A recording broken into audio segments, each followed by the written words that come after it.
Regulatory Roulette, navigating Africa's iGaming landscape.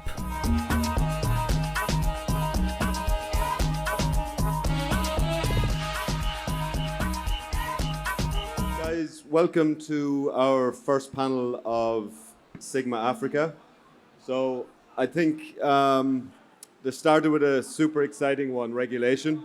I think everyone loves regulation, so we've got a superstar panel to talk about it today. My name is Conor O'Donovan. I'm an operator in Africa for 8 years, and I've worked with regulators and regulation probably across 10 different regions at this point. And I'm also involved in an investment firm called Tekkorp Capital, and we look to invest into companies which are regulated in Africa, so it's a big deal for us. So I know very little compared to these guys. These are all specialists in the area. So guys, if you could take maybe a minute each, starting with you, Jarryd, just to give a little bit of background about yourself and and so on. Yeah, of course. So the name's Jarryd Jensen. I'm the regional director for Southern Africa at Sumsub. We are global leaders in the KYC and fraud prevention space. I think you need to speak up a little bit. Can everyone hear me? So my name is Jarryd Jensen. I'm the regional director for Southern Africa at Sumsub. We are global leaders in the KYC and fraud prevention space. We pretty much help operators around Africa and the rest of the globe to stay compliant and, of course, to fight fraud at every single stage in the user lifecycle. Garron. Garron Whitesman from Whitesmans Attorneys. We specialized in online gambling, regulatory licensing, commercial, some litigation-related aspects of it for just over 20 years, both in South Africa and internationally.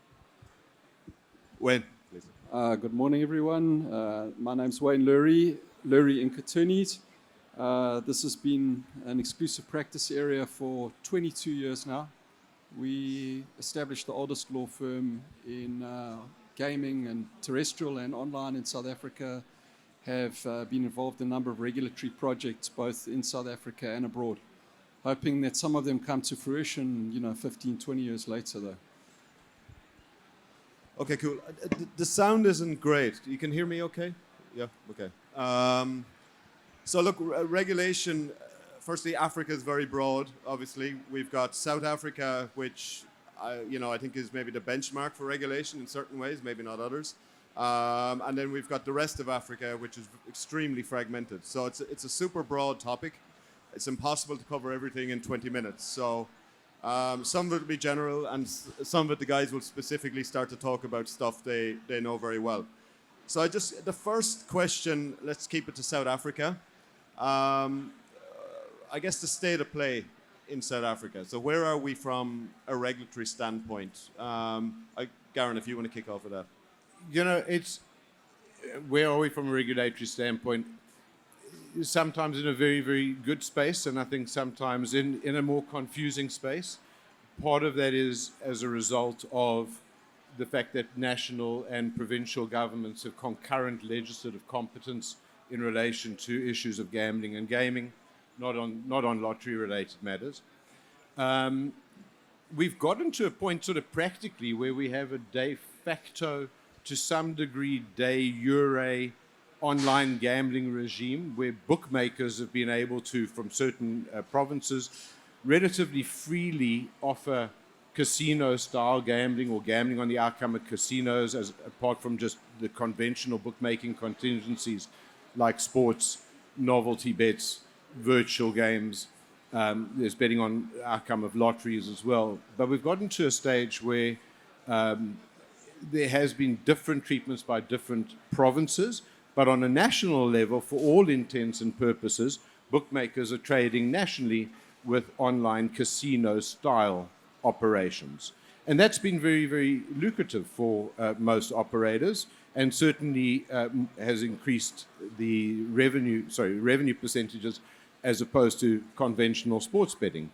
Betting on the outcome of lotteries has also been a very popular contingency that has been offered over the years, but it's currently, the legality thereof is currently under challenge from the National Lotteries Commission and the incumbent national lottery provider, Ituba, and actually the National Gambling Board in the Supreme Court of Appeal. So we'll have to see what ultimately happens with that. You know, is it a bit confusing as to what actually the position is in South Africa from a purely legal perspective? In some senses, yes.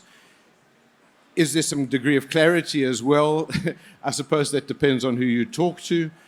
In a practical sense, does everything work relatively well at the moment? Yes. In a practical sense, does it work relatively well to the extent that it's able to create the largest gambling market on the continent, which, from what I understand, is responsible for around 50% of gambling revenue on a continental basis? Absolutely it does. And there's no sign that the growth is slowing down.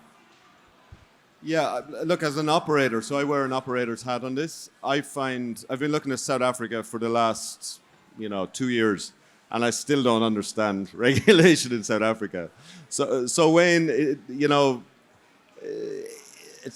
I feel it's opaque. Maybe I'm wrong. Is there more clarity coming into the market? Obviously, there's the Supreme Court judgment you said we're waiting on. So Wayne, what's happening? Where's it going? Yeah, look, I'm looking at this timer ticking down, and we've got 13 minutes to cover a topic which should be an hour's worth of discussion to get into any kind of meaningful exposition of what's going on. So I'm taking a slightly different approach to this. I think if we can start off this conference by engaging our minds on the burning issues in regulation and the industry together, and how those might be practically dealt with, as well as from a regulatory perspective, not just on a South African level, but on a Pan-African level. And I just want to stop for a second to say, when I talk Pan-Africa, I think Africa as a continent lends itself to a association or a Pan-African type of movement because of the player base largely. It's a largely working class player base that suffers, although we've got different languages, different cultures, different topographies, geographies, but our working class are the core of the gambling punter movement. So what I wanted to identify was 4 issues that I think, from a regulatory perspective, we need to sort out in some way or another over the coming years as the growth of gambling occurs. So the one is we need to understand content and games and a standard around content and games, because what we're starting to see now is what's colloquially referred to as fake games slipping in, games that the odds aren't properly managed in. So there needs to be some content and game standardization. There needs to be some tax harmonization. I mean, we've got tax of 40% now in Rwanda, close to that in Kenya, and in South Africa we've got 6%.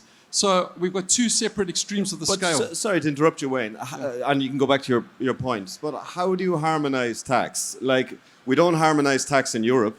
There's 54 countries, or how many, maybe it changes. So how do you harmonize taxation? Everyone has their own interests and so on. I'm not suggesting that I have all the answers right now. I think that, getting back to my earlier point, there's a potential to sit and engage on these issues and we have an active panel of regulators under GRAF. It's just come under the stewardship of Botswana, who's got a very exciting and energetic new regime, and Nigeria are involved. Obviously, all of our traditional South African regulators, some of our provincial regulators have the most experience on the continent in online gambling, and their sort of IP isn't being mined. And to get to an earlier point, our provincial regulators have had their work cut out from them and are severely challenged in archaic legislation and applying it. So there is a brain trust in terms of that. But I'm mindful of the clock. So just 2 other issues that I want to identify are payment methods, monopolies, and providers, because they as important in the chain as the content providers. How do we pay for games? What is the integrity of that payment chain? And the 4th item is, and not by any means the least important, is responsible gambling, which encompasses KYC. We've got a massive responsible gambling issue in not only in South Africa, but in the continent. And I know there's a panel after that. I certainly don't intend to use our precious time to talk about it. But if we sort of stimulate thoughts and discussion around those 4 issues, I think we can make headway in terms of regulation. Yeah, that's true. So look, let's start on the last one, on responsible gaming, which again is it's a whole day's topic on its own, because it's non-existent in many markets in Africa. But I think we can start with the KYC side, Jarryd. From your end, where are we with KYC and anti-fraud and so on, which is a core component, and where are things going over the next while? Yeah, of course. Well, I mean, a lot of the operators across Africa just see KYC as ticking a regulatory box, but it's really not just about that. It's actually the foundation of trust in iGaming. Yeah, it's what we've seen through analyzing hundreds of millions of transactions and processing at 2.5 million verifications per day at the moment, that most operators around Africa tend to still fall into the manual verification space, right? So the thing is, we've noticed that most people aren't really taking it as seriously as they should. Now, instead of using the regulations to their advantage, they're actually seeing it as sort of like a blocker for them. But the reality is that if you deploy proper KYC and fraud prevention measures, of course, you're going to be able to onboard more legitimate users. So you're bringing in the good players, and you're actually stopping all of the bad players at the door. When it comes to responsible gaming itself or responsible gambling, of course, it is an extremely tricky topic.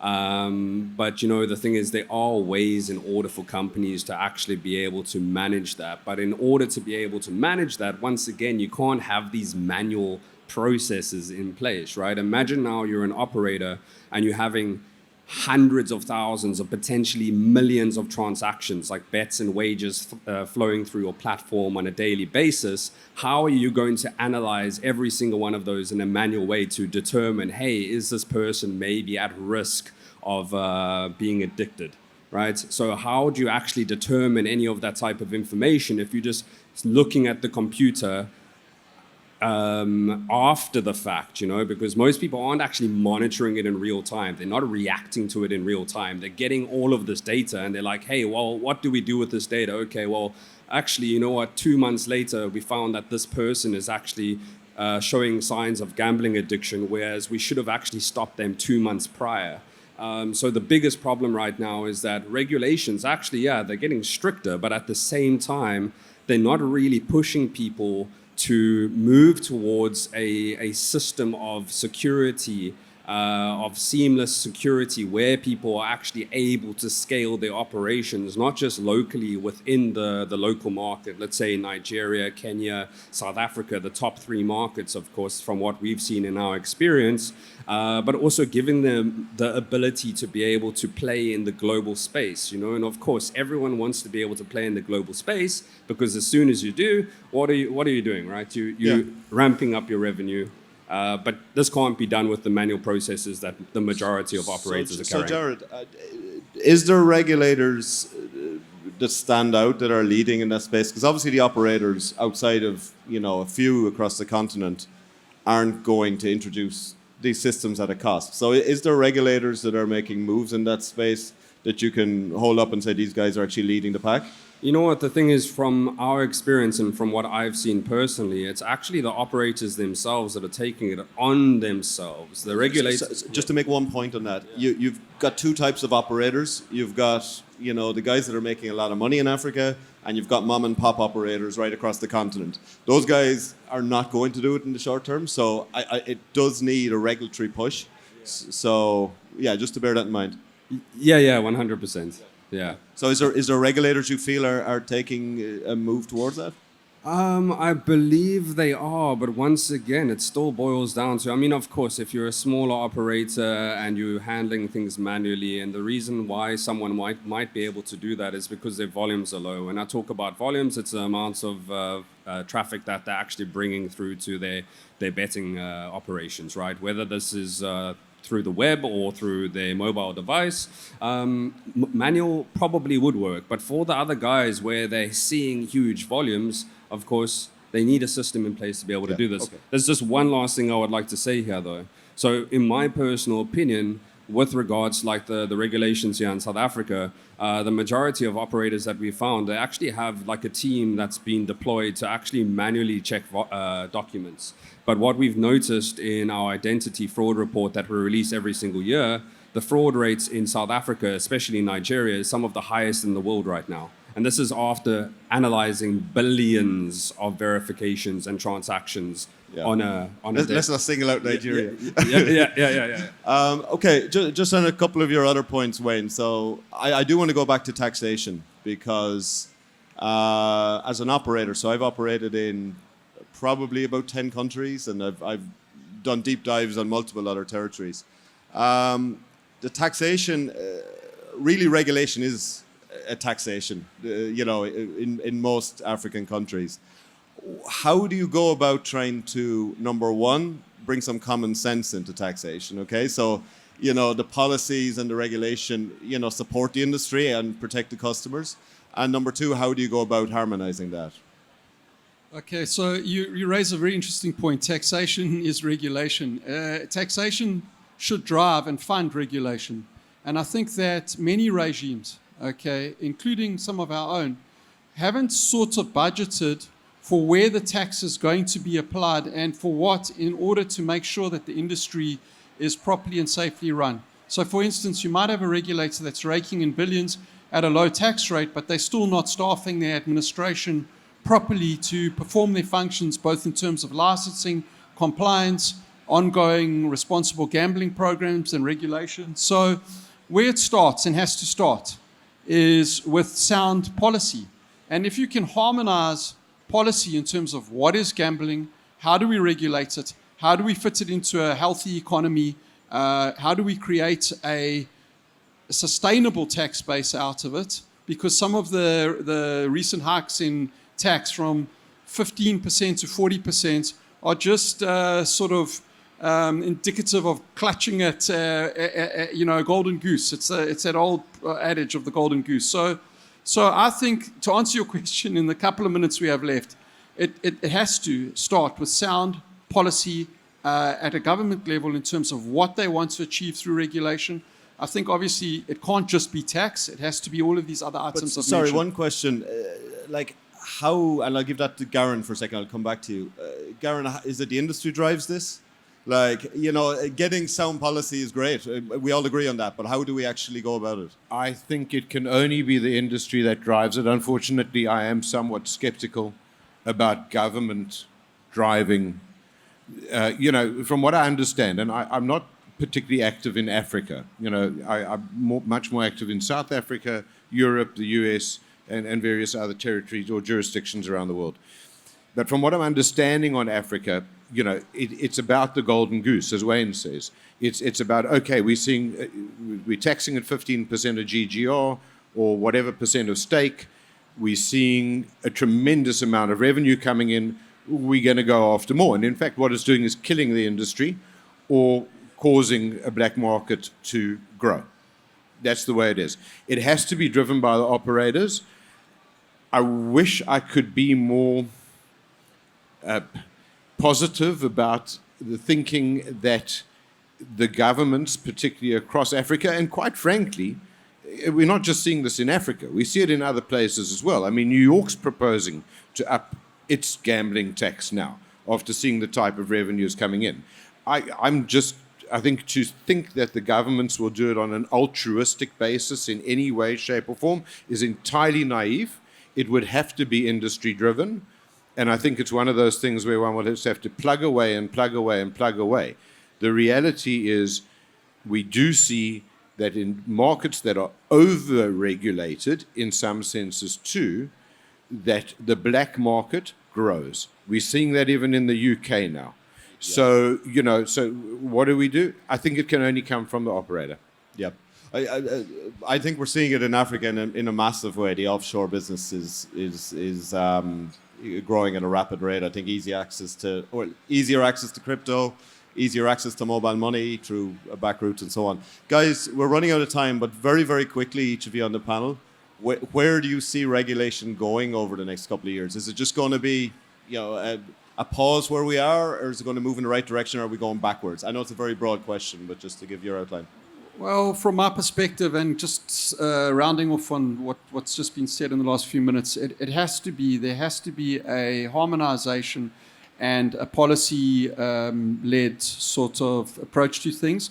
Who drives the policy? I can only agree it must come from the operators. In fact, I'm involved in projects that involve Pan-African type of operator networks that are, whilst being competitors, are pooling resources to try to assist governments in driving policy. So I think that's the only way. But that's the ideal. Do you see it happening in the next 3 years? Do you see an improvement or not? I think 3 years is probably optimistic, but I would say that 5 is achievable if we start to understand and work together. And it has the proper impetus and focus. And I do believe that the operators are starting, as well as content providers, as well as payment providers, are starting to become proactive and are looking to form allegiances and to try and drive policy. Yeah, I'm a little bit more dubious. I think Garron is too. Garron, 3 years, 5 years, 10 years? I'd love to see it. I think the ideal is fantastic. I certainly am a firm believer in what I call the regulatory trust, being the relationship of trust that exists between an operator and a regulator and vice versa, to most of the time be doing the right thing in a sensible manner. I'd like to see it. That would be great. But yeah, we'd all like to see it, but I think we're dubious. Jarryd, would you like to comment, or are you more focused on the KYC side?